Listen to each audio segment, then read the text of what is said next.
এবং আমাদের মধ্যে এই দুটো গুণ কিন্তু অটোমেটিক্যালি চলে এসছে, কি না সদাচারী হলে আমাদের মধ্যে শক্তি। তাই তিনি বললেন সদাচারে বাঁচে বারে লক্ষ্মী বাধা তার ভয়, সদাচারের রত নয় পদে পদে তার ভয়। সকাল 11টায় শনি পুজো হয়েছে, শনির ছিন্নি যে প্রসাদটা সেটা হয়েছে। বিকেল 4টের সময় খবরে এলো প্রচুর পেশেন্ট আসবে আপনার হাসপাতালে, ওয়ার্ড খালি করুন, ডায়রিয়া এবং পেট ব্যথা বমি হচ্ছে। কেন? সেই প্রসাদ আর নেই তো। সন্ধ্যে 6টায় এলে 132টা পেশেন্ট ভর্তি হয়েছিল, মেল ফিমেল ওয়ার্ড খালি করে তাকে ভর্তি করতে হয়েছিল। তা দেখুন, প্রসাদটাকে আমি প্রসাদ না বানিয়ে বিষ করে খেয়েছি। আমি তো বানিয়েছি, প্রসাদ ছিল এক সময়, সেই প্রসাদটা আমি বিষ করে খেয়ে গভর্নমেন্ট এত অর্থ করে নষ্ট করলাম। তাহলে চলনাটা প্রসাদ কেমন করে খেতে হয় তা ঠাকুর বলে, আপনারা জানেন ঠাকুরের ভোগ দিলে শুকনো বাতাসা ফল আস্ত দেওয়া হয়। এই ঠাকুর এই বহুকাল আগে বলে গেছেন। এখন আমরা দেখতে পাচ্ছি যে সদাচারে রত নয় পদে পদে তার ভয়। লক্ষ্মী বাধা যাচ্ছে না, কারণ অলক্ষ্মী এসে আমার অর্থ ব্যয় করছে, সম্পদ ব্যয় করছে, শ্রম ব্যয় করছে। তাহলে কেমন করে চলতে হয়? এই চলনাটা, এই সদাচার যদি মানুষ ঠিক মতো না চলে তার মধ্যে রোগ বিষয় হবেই কি হবে। আর একটা কথা, দ্বিতীয় হচ্ছে আমরা এই সৎসঙ্গী যারা, বিজ্ঞান বলছে মানুষ যত শুভ চিন্তা করবে, শুভ কাজ করবে, তার মধ্যে একটা হ্যাপি হরমোন হয়। মানে একটা সুখ, যেমন ভয় পেলে দেখবেন লোম খারাপ হয়ে যায়, একটা হরমোন চিকিৎসা বলে অ্যাড্রিনালিন হরমোন বলে, তখন হার্ট রেট বেড়ে যায়, 100-150 হয়ে যাবে, অনেক হার্ট অ্যাটাকও করে। ওটা একটা হরমোন চিকিৎসা নয়, কেমিক্যাল। তেমনি আনন্দ পেলে দেখবে আমার মনে একটা আনন্দ হয়, সেই হ্যাপি হরমোনগুলো বিজ্ঞান বলছে মানুষের মধ্যে রোগ প্রতিরোধ ক্ষমতা বাড়ায় এবং আনন্দ সৃষ্টি করে মানুষের অনেক কিছু ভালো কিছু কাজ করাতে বাধ্য করায়। এই ভালো কাজ করালে সে ভালো কিছু পাবে। এবং আমরা যারা সৎসঙ্গে আমরা অত্যন্ত ভাগ্যবান, ডিপলি যদি ভাবেন অত্যন্ত ভাগ্যবান আমরা। কেন? আমরা মানুষের ভালো চাওয়াটা হৃদয় থেকে চাই। আজকালকার সত্যি একজনকে অন্য ভালোবাসে, ভালো লাগবে, সে ভালো থাক, এই লোক চাওয়াটাই তো গেছে কমে। সেই দিক থেকে আমরা ভাগ্যবান, পরমপিতা দয়া করে আচার্যদেবের গাইডেন্স আমরা এইটুকু অর্জন করেছি যে মানুষের মঙ্গল হোক, সে মনে ভালো থাক, শারীরিক সামাজিক ব্যাধি থেকে মুক্ত হোক। তিনি প্রতি মুহূর্তে দেখাচ্ছেন কেমন করে মানুষ সুখী হতে পারে, সুখী হওয়া যায়। একটা ছেলে গেছে, কলেজের ছেলে, বলছে আচার্যদেব আমার এমএ পাস করেছি, আমি গ্রুপ ডি চাকরি করি, সুইপার, আমাকে আশীর্বাদ করুন। সে বলার সময় তার মুখটা কালো হয়ে গেছে। আচার্যদেব বলছেন তুমি এমএ পাস করেছো ঠিক আছে, কিন্তু তুমি ওটা ছেড়ো না। বলছেন দোতলায় উঠতে গেলে সিঁড়ি সেই বেয়ে উঠতে হয়, একবারে লাফ দিয়ে ওঠা যায় না। তুমি ছেড়ো না, ওটাকে তুমি রেখে তুমি পড়াশোনা করো, আরও কিছু ভালো পাওয়ার তুমি পাবে। এই যে বললেন তিনি, সংসারের ছেলেটা মনে একটা আনন্দ খেলে গেল, হ্যাপি হরমোন হয়ে গেল, মানে তার মধ্যে আনন্দ সৃষ্টি। আপনি বললে হতো না, কিন্তু আমি বললে হতো না। যে আচার্যদেবকে সেই জায়গায় তিনি বসিয়েছেন, তাই তার কথাটা তার হৃদয়ে প্রবেশ করেছে, তার মনে একটা আনন্দের ঢেউ খেলে গেছে, কেমন করে আমি ভালো হব। তাহলে দেখুন একটা কথাই তিনি তাই কিন্তু উদ্বুদ্ধ করে দিলেন। এই জগতে আমরা এই জীবনটা আমরা পেয়েছি, সাহস, বল, ভরসা কজন দিতে পারে? আজকালকার দিকে যাবেন ভয় পাই দেবে, রাস্তায় যাবেন বলে আপনার এই রোগ হয়েছে, সেই রোগ হয়েছে, ওটিতে ঢুকিয়ে বলবে এই মুখ বাড়িয়ে আমি জানি ঘটনা, আপনার একটা অপারেশন হয়েছে তো, মোটা একটা টিউমার আছে, একটু ফিস বাড়িয়ে দিয়ে ওটা অপারেশন করে দেবো। মানে তাকে 40 থেকে 80 1 লাখ করাই যায়। চিকিৎসাতে ঠাকুর বললেন চিকিৎসায় চার্জ আত্মপ্রসাদ টাকা পায় না, দেখে তো পেশেন্টে পানে, জানেন আপনারা। তা আদর্শ কিন্তু চলনা যদি ভালো না থাকে, মানুষের চিন্তা চলন বিক্ষিপ্ত হয়ে যাবে, সমাজ ধ্বংস হতে পারে। আজকে সেদিকেই যাচ্ছে আমাদের সারা পৃথিবীতে একটা অস্থির অবস্থা। কেন?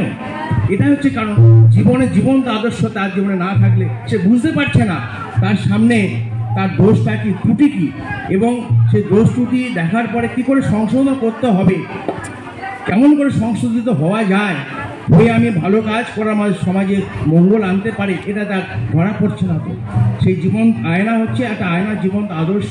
তার পাশে গেলে আমার ভুল ত্রুটিগুলো ধরা পড়ে মাত্র। আর তাকে ইনলাইন করলে, তাকে ভালোবাসলে, তাকে গ্রহণ করলে, তাকে হৃদয়ে স্থান দিলে সেই ভুলগুলো হাত পড়ে, তখন মানুষ সংশোধিত হয়।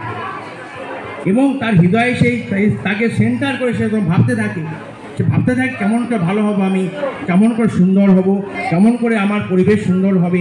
এই যে চিন্তা আদর্শ চলনা তাকে কিন্তু শিখিয়েছে। এই চিন্তা চলন থেকে সে তখন ভালো হওয়ার আকুতের প্রেরণা পায়। আর যতই তার আদর্শ কিন্তু চলনায় তার যোগাযোগ থাকে, ইষ্টকেন্দ্রিক চলনায় চলে, তত তার ভালো লাগে, টেস্ট লাগে। সে বারবার যাবে আচার্যদেবের কাছে, তার আশীর্বাদ নেবে। একটা লোক ছিল, এখন আছেন, তিনি বলছেন, তো দূরে দাঁড়িয়ে আছে, আমি বলছি দাদা আপনি এত দূরে আছেন দাঁড়িয়ে, আচার্যদেব যান।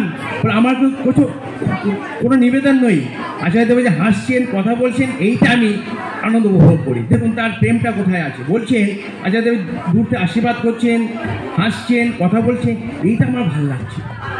আমার কোনো বক্তব্য চাওয়া নেই, আমি অনেক পেয়েছি জীবনে।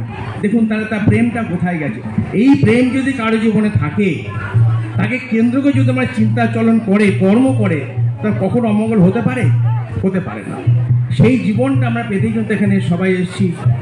আমরা ছুটে ছুটে যাই বিভিন্ন জায়গায়, রোগ বিসুখ মানুষের হবে, কিন্তু আমার যদি খাদ্যখানা ঠিক না থাকে, চিন্তা চলন ঠিক না থাকে, এমন খাবার আছে যদি খান তার কিন্তু কোলেস্ট্রল বেড়ে হার্ট অ্যাটাক করতে পারে। দেখা যায় 18 বছর বয়সে বল খেলতে খেলতে স্ট্রোক হয়ে গেছে তার, পোস্টমর্টম করে দেখা গেল, পোস্টমর্টম করে ব্রেনে রক্ত জমেছে।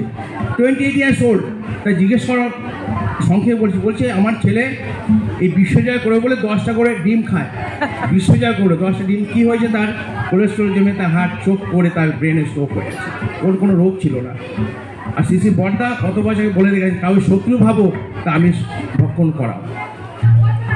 স্মোকিং করে মানুষের ক্যান্সার হয়ে যাচ্ছে। ডোজ আছে একটা, 1 প্যাক 1 ইয়ার, 1 প্যাক ইয়ার্স বলে, 10 প্যাক ইয়ার্স হলে ক্যান্সার হতে পারে, এটা দেখা গেছে। একটি লোক দীক্ষা নিয়েছে, দীক্ষা নিয়ে বলছে আমি 5টা, এটা 17 বছর আগের কথা, বলছে 5টাকে স্টিপিত করবো। যে ঋত্বিক সে বলছে এ বোধহয় ভুল বলছে, এত গরিব মানুষ ভাঙা বেড়া 5টা স্টিপিত করবে ডেলি। বলছে তুমি জানো ডেলি করতে হবে? বলছে হ্যাঁ আমি ডেলি করবো, আমি জানি তো ডেলি করতে হয়। বলছে অভাব, বলছে কিছু ভাববেন না, আমি 10 টাকায় বিড়ি আর পান বিড়ি খাই, ওটা কাল থেকে আমি খাবো না, তাহলে আমার 5টা লাভ হবে।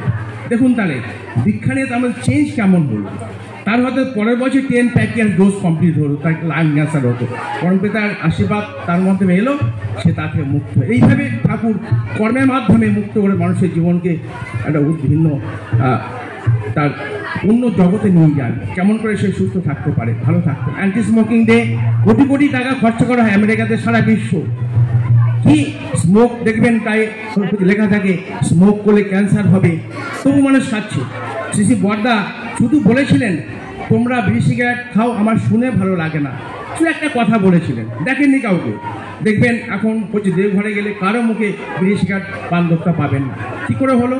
তিনি বলেননি যে খেলে ক্যান্সার হবে, তুমি খেও না, ক্ষতি হবে, শ্বাসকষ্ট, কিছু বলেননি, শুধু বলেছেন সময় করতে পেরে। তার মানে কি বিজ্ঞান যাই থাক, যুক্তি যাই থাক, হৃদয় প্রথম যারা স্টার্ট করেছিলাম, যাকে কেন্দ্র করে আমি জীবনে বেঁচে আছি, তাকে যদি প্রাধান্য না দিয়ে, তাকে ভালো না বাসি, যত ভালো কথাই হোক, যত কিছু হোক, আমি মানবো না, মানতে পারবো না। আমায় কে বাধা দেবে? প্যাশন, প্রবৃত্তি বাধা দেবে। সে প্রবৃত্তির টানটাকে লঘু করার জন্য, দুর্বল করার জন্য পরমপিতার ধাই খেয়ে যেতে হবেই, আর কোনো উপায় আমাদের নেই। মায়েরা কোনো উপায় নেই দাদারা, আমার তাই নেক্সট প্রজন্মকে সেদিকে ধারণ করতে হবে। এই ডিপি ওয়ার্কসের মাধ্যমে অবিন্দারা কী বলছেন, আচার্যদেব কী বলছেন, তাদের এই জগতে নিয়ে যেতে হবে, নিয়ে তাদের প্রতি সেই তার হৃদয়ে সেন্ট্রাল পজিশনে পরমপিতার লোক থাক, আচার্যদেব থাক, অবিন্দার যে তার তালিকা কী হবে, তার মধ্যে সহজে ভালো কথা গ্রহণ করবে। যেমন করে হচ্ছে লক্ষ লক্ষ গুরু ভাই আচার্যদেব শিশু বর্দার কথায় এক কথায় ছেড়ে দিয়েছেন, তার কোনো কোশ্চেন করেনি, কোনো কোশ্চেন করে সবাই এখন দেখবেন। তাহলে আমরা শিক্ষিত সমাজে যাই বিভিন্ন মিটিংয়ে, বাথরুমে ঢুকতে পারবেন না, টাই পরে ঢুকছে, অনেক কিছু করছে, কোটি কোটি টাকা মাইনে পায়, বাথরুমে গেলে আপনি 5 মিনিট থাকতে পারবেন না, এত দুর্গন্ধ সিগারেট দিকে সব কিছু মিলে। তাহলে কী করে হলো? আর শিশু বর্দা শুধু একটা বলেছিলেন কথা, তাহলে এটার তফাৎ যে জীবন আদর্শ সামনে না থাকলে তার কিন্তু কোনো ভালো কিছু তার জীবন হবে না, এবং সেন্ট্রাল পর তাকে নিতে। আসুন আমরা, সময় খুব সংকীর্ণ মনে হচ্ছে, মায়েরা ওয়েট করছেন, আবার যদি কোনো সুযোগ হয় আলোচনা করা যাবে। আমি কর্মসূত্রে বাঁকুড়া জেলায় থাকি, ভবেশ আমাকে প্রচণ্ড ভালোবাসেন, শিশির মন্দির বহুদিন ধরে যুক্ত আছি। আমরা হ্যাঁ, আমি আসছি এখনই। জয়গুরু বন্দে পুরুষোত্তম। সবাই ভালো থাকবেন, আনন্দ থাকবেন। জয়গুরু।